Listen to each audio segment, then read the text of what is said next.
જોડે જોડે ના રાખું મને મેલેડીને કહેજો. પણ પહેલું સ્ટેપ શું છે? માતાના શરણમાં જવાનું પહેલું સ્ટેપ શું છે? તમારી આ જીભ છે ને એ અત્યાર સુધી મોસ મટન ખાઈને અભડાઈ હોય ને તો તમે હિન્દુ છો ગોડા, તમને આ ખપ, તમને આ પોહાય. તો કઈક કઈક એવી પેઢીઓ છે કે જેણે આવા મોસ મટન ખાઈ ખાઈ અને પેટ ભર્યા છે, જીવોની હત્યાઓ કરી છે, જીવો પર અત્યાચાર કર્યા છે ને, એના લીધે કઈક પેઢીઓમાં માતાઓ રિહાઈને બેહી જાય છે કે દીકરાઓ તમારી અંદર દયા ભાવના નહીં ને તો મને માતા નહીં તમારી પર દયા નહીં આવે. એ તો જગત જનની કહેવાય, આદ્ય શક્તિ કહેવાય. એના માટે તો દરેક જીવ હરખા, નોની કીડી થી મોડીને હાથી ઊંધીના જે જનાવર જીવ જંતુ છે ને એના માટે દરેક હરખા હોય. પણ આજે દીવાબત્તી ખૂબ કરે, ભક્તિ ખૂબ કરે, મોડવા કરે, જાત જાતના નિવેજો બધું હાલે, પણ ઘરમાં કદાચ જેના રસોડે આ મોસનો ટુકડો પડ્યો હશે ને એને સમજી લો એના ઘરમાં દરિદ્રતા, બીમારી, કકરાટ, કંકાસ, લક્ષ્મી તો ટક જ નહીં, આવન જતી રે, આવન જતી રે, આવન જતી રે. આવું બધું થતું હોય ને તો પેલા આ વાતે સુધરી જવું. મારા સાનિધ્યમ કઈક સુધરી જશે, પણ આજ નવા ઘણા આયા છે. જો તમને ચાલતું ના હોય ખાધા વગર તો બે હાથ જોડું છું, મારા પારે ના આવતા. કામ નહીં કરું તમારા, કદાચ સુધરવું હોય તો હું કામ કરી આલીશ, તમારી માતાને કગરીને કરી આલીશ. પણ જો કદાચ આવું ખાવાનું ચાલુ રાખવું હોય તો હું માતા બે હાથ જોડીને જાહેરમાં વિનંતી કરીને કહું છું કે ખોટો ટાઈમ બગાડતા. કેમ? આ રેણી કેણી નીતિ નિયમો બતાવીશ, જેમ કે તમારી કુળદેવીની રજા હશે ને તો હું કામ કરવાની છે. તમારી માતાઓ જો ઈચ્છે ને કે મારી વસ્તી કશું સમજતી નહીં, બહુ મોસ મટન ખાધું, બહુ અત્યાચાર કર્યા, તું ભલું ના કરતી, આ એમના કર્મોની સજા મળે છે. અને જેના કર્મો કદાચ વેટી લે ને એના મારા જેવી માતા હોય ને તો એને અદબ પારીને ઊભું રહેવું પડે. તો આવા કઈક પેઢીઓમાં આવા ગુના નહીં થયા? થયા છે તો કહે છે કે હા માતાજી તમે કીધું ને તો આજથી બંધ. તો હું માતા એવું કહીશ કે બંધ કરો ને. ભલે કદાચ ઈચ્છા થતી હોય ખાવાની, કોઈ મહેમાન ના તો ગમે તો જાવ, તો મને માતાને એવી પ્રાર્થના કરજો કે માં આજ પછી ક્યારે મારા જીભ ઉપર મોસ મટન ના અડે, એનું ધ્યાન રાખજે.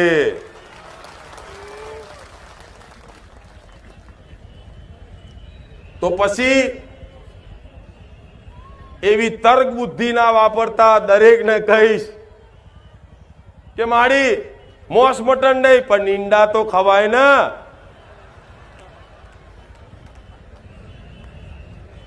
આવી તર્ક બુદ્ધિ કોઈ વાપરતા નહીં તો મારા વધારે ગુનેગાર બનો છો. કોને ઉલ્લુ બનાવો તમે?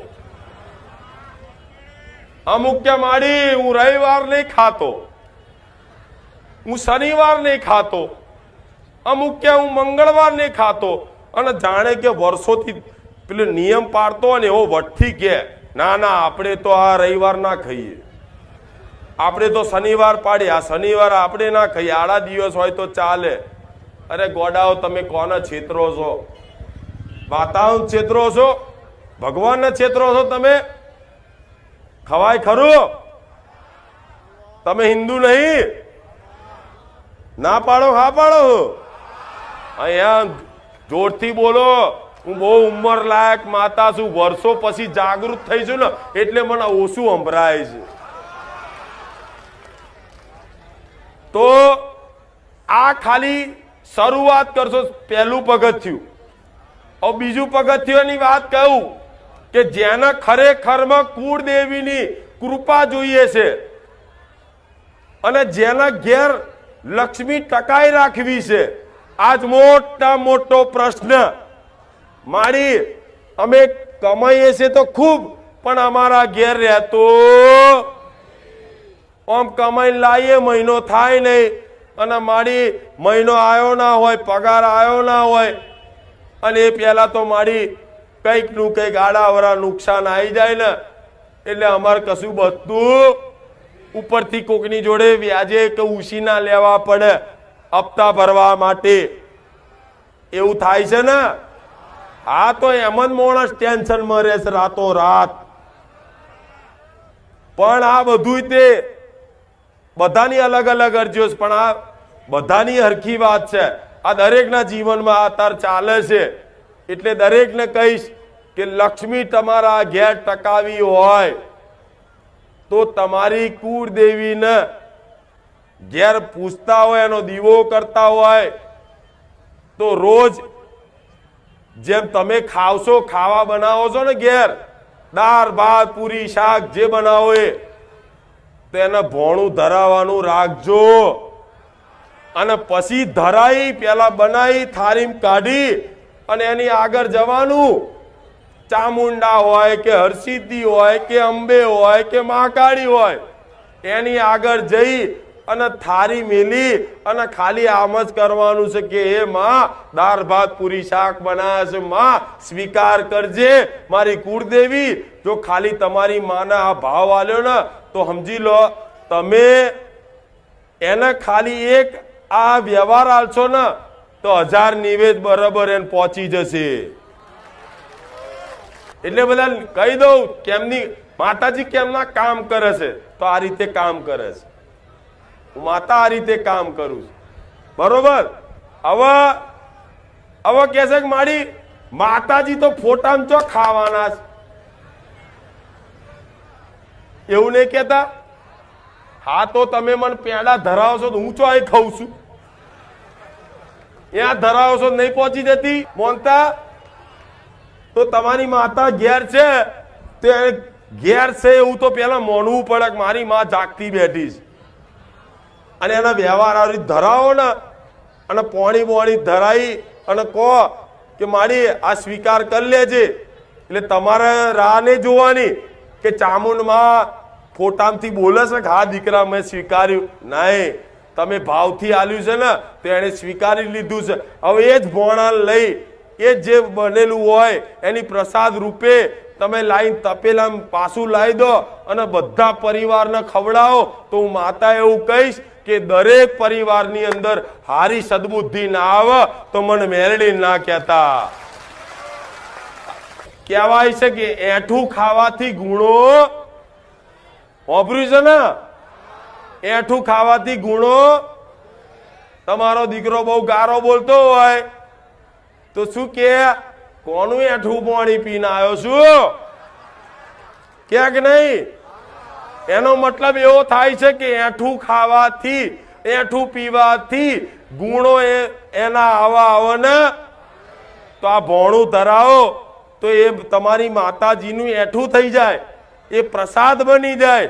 અને એ જ પ્રસાદમાં લાવી અને તપેલું હોય, તપેલું હોય એમાં નાખી અને બધા પરિવારને કદાચ પીરસીને ખવડાવો ને તો એ પ્રસાદનું કામ કરી જાય.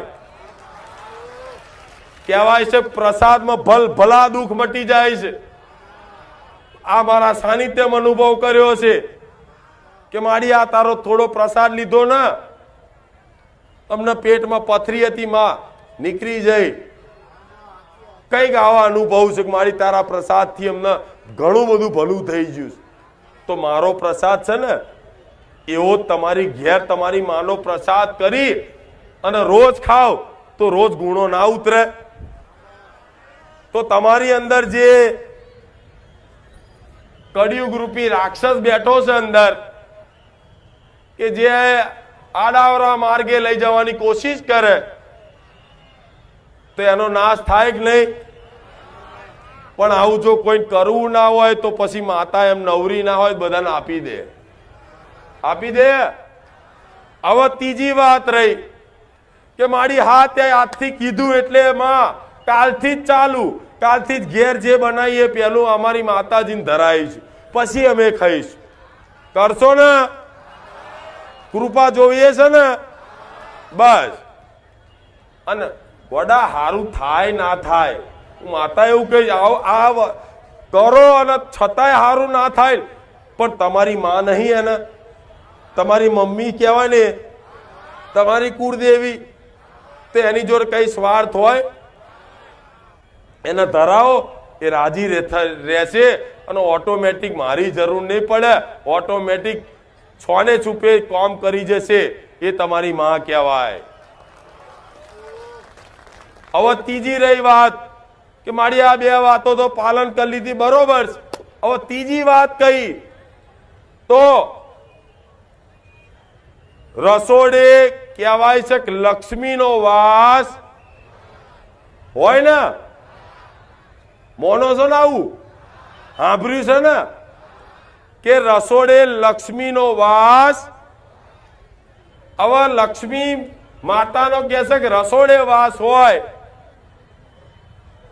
તો આજે જમાના પ્રમાણે કઈક પેઢીમાં ચાલતા નીતિ નિયમ આ જમાનો સમજી અને તોડી નાખ્યા કે આ બધું ચાલે. આ તો પેલા પાડતા હતા, અત્યારે ના પડાય. તો પેલાના ગઈડ્યા ગોડા નતા કે આવા નિયમો પડાવતા હતા. જો એમના ઘેર ભર્યા ભંડાર રહેતા, અને આજ તો તમારે મહિને ને મહિને લોનો ખોરવી પડે, લોનો લેવી પડે. લક્ષ્મી સાક્ષાત ઘેર આવતી, અને લક્ષ્મી આવે એટલે પેલી રસોડે આવે. હવે જેના ઘેર રસોડું જ અપવિત્ર છે એના ઘેર લક્ષ્મી ટકા ખરી? વિચારો, ટકા? રસોડું જેમ તેમ મેલું છે, જેમ તેમ એઠવાડો પડ્યો છે, 5-7 દાડાનું ધર્મ કોઈ સ્ત્રી બેન દીકરી પાડતી નહીં, અને ચાલે એમ કરી એવા સમયગાળામાં રસોઈ બનાવ. આવા નીતિ નિયમ જેણે જેણે તોડ્યા છે ને એના ઘેર ભલે પૈસા કરોડો અજબો રૂપિયા છે, પણ એના પૈસા છે ને ગમે તે રસ્તો કરતો જશે. રોજ રોજ નવી નવી બીમારીઓ, નવી નવી ઉપાધિઓ. લક્ષ્મી ટક એટલે આ નિયમ હું જાતે નહીં બનાવતી, આ વર્ષોથી ચાલતો કે નહીં ચાલતો ને? દરેક જોણે છે ને. હા, તો આ જે અમારી વાત સાંભળતા હોય અને તમારી કુળદેવીની લક્ષ્મી તમારા ઘેર ટકાવી હોય તો છેલ્લામાં છેલ્લા 5 દિવસ તો પાડવું જોઈએ ને. એવા સમયગાળામાં રસોડે જવાય. પેલા તો છે ને, હવે આ તો જમાનો એવો છે એટલે મારે કહેવાતું નહીં, પણ પેલા તો ખાલી ઘરની બહાર એક કોથરા પર બેહાડી રાખતા.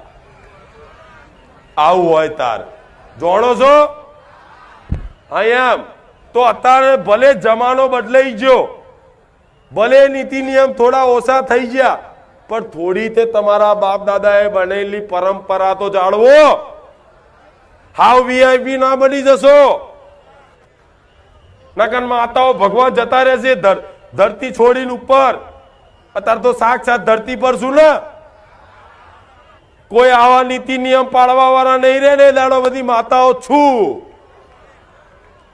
એ દાડ બધા મોનવીઓનું સર્વનાશ. પણ આ નીતિ નિયમ કોના ઘેર પડાય છે એમ કહો પેલા જોયા? કેટલી બહુ, એ તો મારા સાનિધ્યમાં આયા પછી, નહીં તો કે ચાલે. આ આજની ઓવો તો નવી આવી હોય ને એટલે શું કે એકચ્યુઅલી આ બધું ના હોય. હા, તું તાર રે વાંધો નહીં. ચોક દુઃખ પડે એટલે ચોક ભૂવા દોણા નખાવા જજે જા, પણ ભૂવા આ બધું ના કે. હું તમને પરાણે નિયમ ને થોપતી હો, જેને પાડવું હોય પાડજો, નકર મારે કઈ લેવા દેવા નહીં. પણ હું તો જે મારું કર્તવ્ય છે, મારી જે ફરજ છે, અને મારા જે કૃપા તમને આલવાની છે ને એના થોડા ઘણા નીતિ નિયમ બતાવું છું. અને મારા સોલંકી વસ્તીના ઘરના નિયમ નહીં કાઢતી, આ તમારા હાહુએ કીધું હશે અને એની પહેલા તમારી દાદીએ શીખવાડ્યું હશે કે નહીં? અને જે દીકરીએ કદાચ આ વાત દરેક હોંભરી લેજો, જે દીકરીએ કદાચ આવા નીતિ નિયમ એના ઘેર નહીં પાડ્યા હોય ને, એનું સંસાર જોજો, લગ્ન કરીને જશે ને તો એ દુખી ને દુખી જ. ગમે તે વાતે કદાચ લગ્ન પોતાની મરજીથી કર્યા હશે ને, પણ એને એનો ઘરવાળો ના બોલાવે, એની હાહુ હેરાન કરે કે ગમે તે કારણો આવા ઉભા થાય કે નહીં? અને જેણે આ નીતિ નિયમ જાળવી રાખ્યા છે એવી દીકરીઓને આજ જોજો સુખી સંસાર હશે. જોજો, તમારી નજર હોમું દાખલો મારજો. પણ આવા નીતિ નિયમ પાળવા જરૂરી. તમે ધાર્મિક બન્યા છો એટલે નાસ્તિક માણસો માટે નહીં. આ તમે ધાર્મિક બન્યા છો, આસ્તિક બન્યા છો ને, તો તમારા માટે આ જરૂરી છે. અને કહે છે કે મારી 5 દિવસ ઘરમાં પાડીએ, પણ મારી અમે પતિ પત્ની 2 જ જણા છે, તો ઓછામાં ઓછા બહુ મજબૂરી હોય ને તો છેલ્લામાં છેલ્લા 3 દિવસ તો પાડજો. શું કીધું? તમારા પતિને કહી દેવાનું કે થોડો ટાઈમ બહાર ખાઈ લો, કે મને બહારથી લાયેલો, કે મજબૂરી જેણે આ વેઠી છે ને એને દેવ મળ્યા છે, એને કૃપા મળીશ. આજ મારી વસ્તી આ બધી રેણી કેણી પહેલેથી પાડતા હતા ને હજુ ચાલુ જ છે. આ એનું સત છે, એનું પ્રકાશ છે. જે દીકરીએ કદાચ આવું ધર્મ નહીં જાળવ્યું હોય, પાલન નહીં કર્યું હોય, એને હંમેશા નાગ દોષ લાગ્યો હશે. કઈક દીકરીઓ એવી છે કે માં મને વારે ઘડીએ નાગ સપનામાં આવે છે. મારી અમારા માથા એવા દુખે ને કે માથું ફાટી જાય. મારી અમને એટલો બધો ગુસ્સો આવે ને કે એની કોઈ સીમા નહીં. અને ગુસ્સામાં દીકરી શું બોલી જાય એને પોતાનું ભોન ના હોય, સામે વાળાને ખોટું લાગી જાય અને ક્યાંક ને ક્યાંક વાતે સંબંધ તૂટી જાય. આવી આજના જમાનામાં દરેકને આવું બનતું. એટલે આ જો ધર્મ પાડશો ને તો પહેલો તો આ નાગ દોષ, સર્પ દોષ ઉતરી જશે. આ ગેરંટી લઉં છું.